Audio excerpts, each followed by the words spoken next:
This week I'm driving the Jeep Wrangler Rubicon 2020.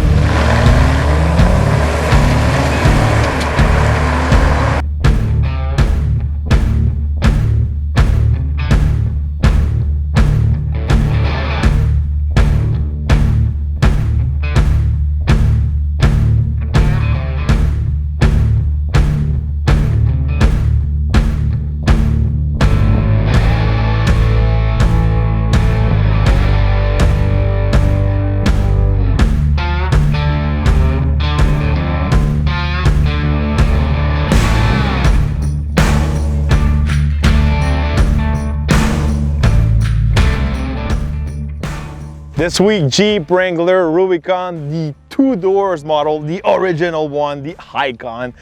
These days it's pretty rare we see the 2 doors. These days the 4 doors and the Gladiator are getting really popular. This one is the original, but they sell more 4 doors and Gladiator these days than these 2 doors model, but still it's an icon. It's the real off-roader. It's the king of the trail. So we're going to talk more today about this model, especially this edition, the Rubicon.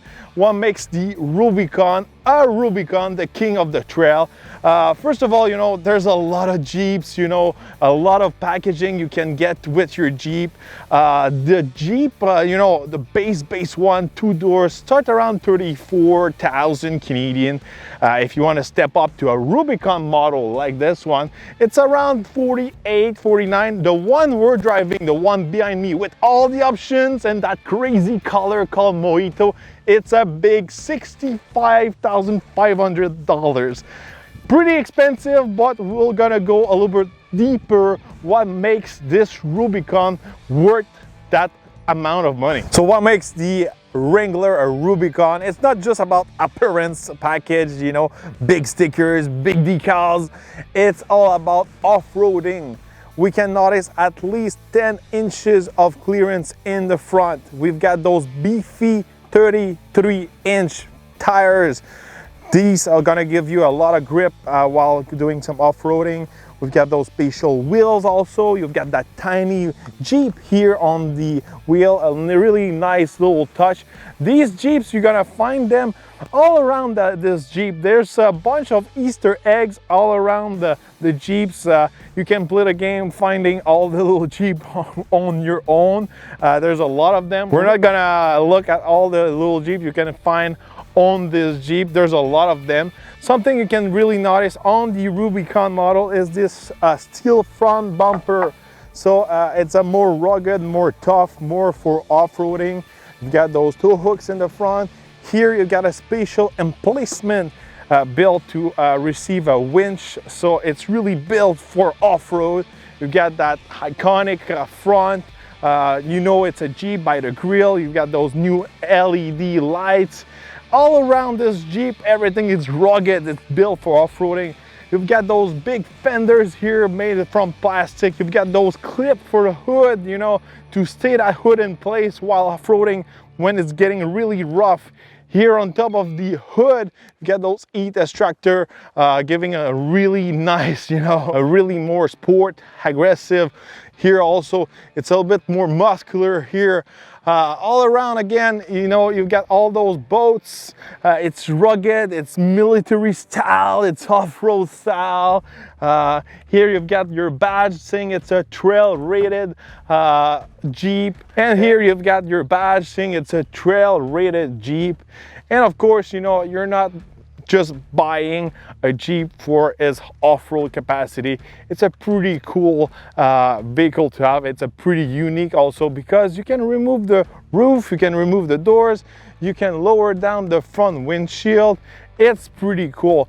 If you just want to remove the front part of the roof, you can remove just that part here, I could say, and you can put it in the trunk. So this is really practical if you want to have some open air and don't have to remove everything. Then you can remove this big part here and you can replace it by a soft top. This one, it takes maybe about 10 minutes to remove and at least 2 persons to remove it. It takes a lot of place in your garage, but at least you can use your Jeep during winter time or other, like, you know, harsh weather, depending where you're living. So this Jeep, you know, again, all rugged all around. You've got that fuel door here, old school style. Here in the back again, you've got your spare. So your spare is really, you know, easy access, even if you're doing some off-roading. It's not below your truck. So if you're really digging into your mud, sometimes when the spare is really underneath, you won't be able to get access to your spare tire. And this way, having your spare tire here, it's easy to have access even if you're doing some hardcore off-roading.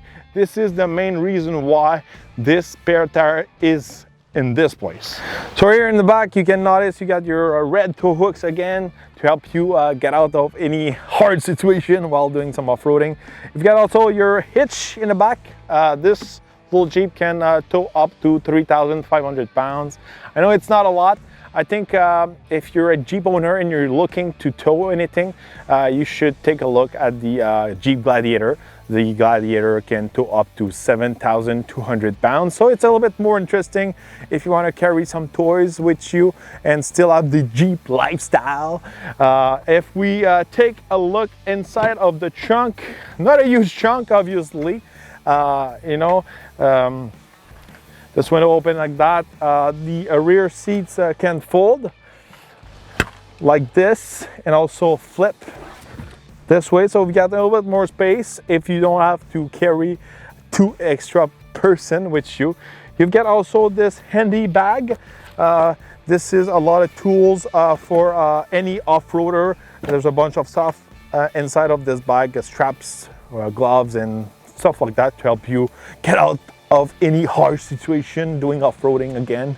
And here you can notice you got a really nice subwoofer. It's an all-weather subwoofer, so if it rains on it, it's good to go. And underneath here, you've got some little compartment to put your bolt. So here you got your roof, you got your also your windshield, and also your door bolts. So every time you're removing those bolts, you can put them there. You're sure not to forget any bolts, and also you're sure to have been removing the good amount of bolts, so you don't forget 1 or 2. So it's more easy, you know, to undo all those parts on the Jeep.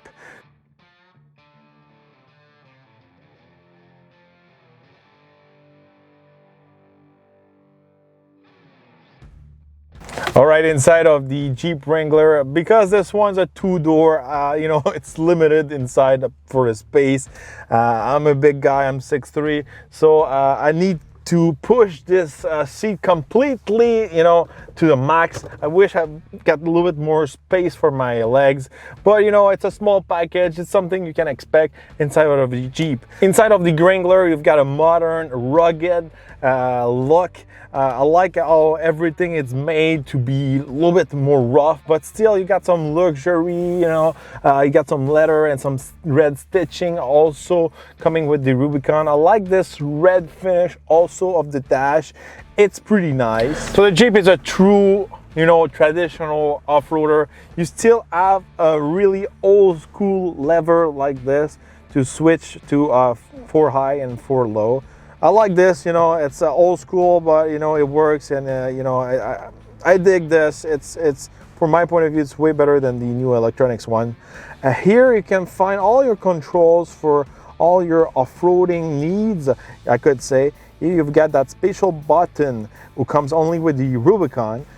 This is to lock your rear and front differential. You can either lock, you know, only the rear or the front and the rear, but not only the front. Here you got your sway bar disconnector, and next to it you got some auxiliary buttons. So if you want to add any accessories, light, winch and all that, you have built-in switches. So you can find a nice screen inside of this Wrangler. You can notice you've got a pattern, you know, in the back of this screen. It's a pattern you can find in some places inside of the Jeep if you really look into it. It's another Easter egg, I could say, about this Jeep. This Uconnect system, it's really easy to use. You can find this same system inside of Chrysler, Dodge, Ram products. So I've been over this system lately in other reviews. Here you got all your buttons, easy access, all rugged, built to for all weather.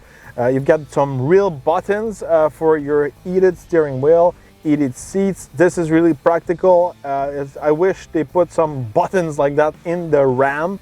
Here you got your hill descent assist. You can turn off your screen, your traction control, and also turn off your auto start. Underneath these buttons, you can notice you got your window switches. So they're in the metal here. So if you remove your doors, you're still able to keep your control here and not disconnect a bunch of things inside of your door. And here you've got some USB ports and auxiliary to recharge your phone. If we take a look at the seat, you got some real good support. They're not the most comfortable seat. I wish you can get some Ram seats inside of here, but again, you know, it needs to be rugged, all weather, sustain the rain and all that. So I know why they're built like this, but still you got some luxury finish, leather stitching. If we compare those seats to the older generation of Jeep, this is a big step up. If we take a look at the rear seats, these are pretty, you know, they're limited, I could say. There's not a tons of space. Maybe for a small trip with adult. For kids, it's good. But, you know, for a longer trip, maybe it's a little bit tight in the back, especially if I'm the one driving.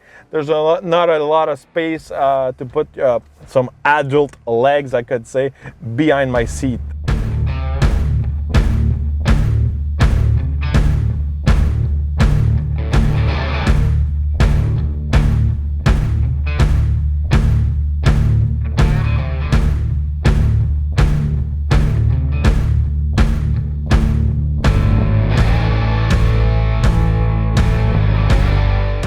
All right, behind the wheel of the Jeep Wrangler Rubicon this week. Had a really good week of tests, you know, awesome weather here in Canada. So I was able to remove the roof and test any components of the Wrangler. Unfortunately, I was not able to really push the limit of the off-roading capacities of the Rubicon. You really need to have a good trail, hardcore trail, and also some support in case you get stuck. So obviously, because of the COVID-19, I don't have the access to the trail or the support in case I get stuck. And also, you know, it's a $65,000 truck. I don't want to scratch it or damage it. Again, you know, I wish I could have really tested all the differential, the sway bar and all that. I was able to do some mild tests, I could say. Nothing to really push the limit of the Rubicon, but easily we can see this truck is built for off-roading. When you're driving the Rubicon, you can see this truck belongs on the off-road more than on the road. On the road, you know, I think it's better than the other Jeep. I like those beefy tires. I like the suspension on the Rubicon. For me, I think if you have to buy a Jeep, you have to go all the way up to a Rubicon. It's the real deal, you know, off-road wise and ride wise, look wise and all that. So I really dig the Rubicon, and I'm surprised it's not really a rough ride on the road. It's not the best on the road. On the fuel economy side, you know, because this one's a Rubicon, the differential ratio is a bit higher for off-roading, so it's pretty harsh on fuel. I was averaging between 15 to 17 liters per 100 kilometers. Obviously, it's not the ideal scenario if you want to daily this truck on a daily pace, and unfortunately also you're not able to get the eco diesel inside of the two-door models. I don't know why, but you know, it will be a little bit better on fuel, and you get more torque also. Acceleration wise, was able to do 8.5 seconds, 0 to 100.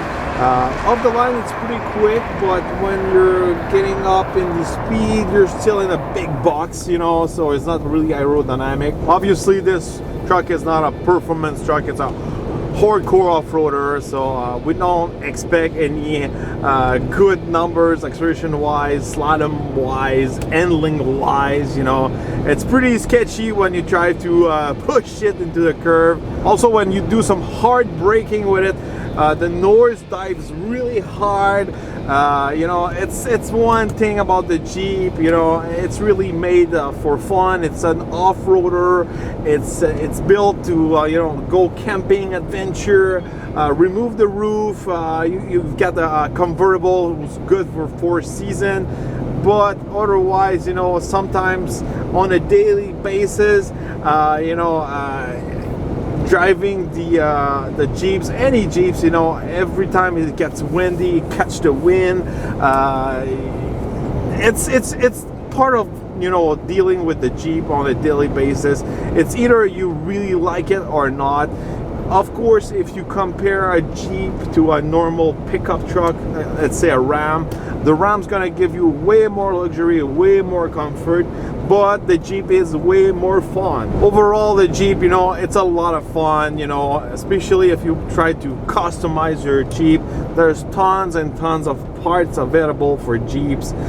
You know, just removing the roof, you get a little bit more space in the back than any typical convertible on the market. So if you're really looking to buy a convertible, the Jeep is way more practical than any other convertible on the market.